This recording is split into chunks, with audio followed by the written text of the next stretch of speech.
শ্রী চৈতন্য মহাপ্রভু ছিলেন কোথায়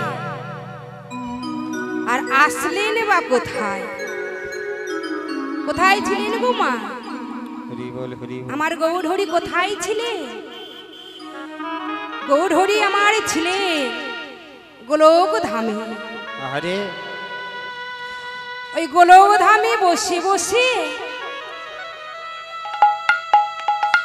আমাদের মতন পাপিষ্ট জীবের লাগি, আমাদের মতন কলিহত জীবের লাগি আমার দয়াল ভগবান হরি বল হরি বল ভগবান শ্রীকৃষ্ণ ওই গোলক ধামে বসে বসে চিন্তা করছে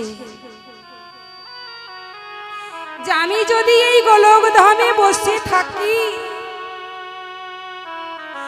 তাহলে আমার কলির জীব কেউ উদ্ধার হবে না। তা আমি গোলক ধামে বসে থাকবো না। ভক্ত যে আমায় ডাকছে আকুলে প্রাণে, গৌরহরি তুমি গোলক ধামে এখনো বসে আছো, এসে দেখো এই নদিয়ার যত ভক্তগণ সকলে আজ বিপাকে পড়ে অচৈতন্য হয়ে আছে। গৌরহরি তুমি গোলক ধাম পরিত্যাগ করে ভক্তদের জন্য, নদিয়া নাগরীদের জন্য তুমি ছুটে এসো গৌরহরি।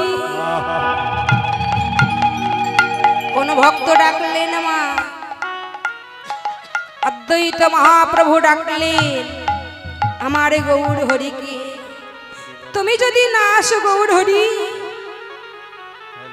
তাহলে কলির জীবকে কে উদ্ধার করবে?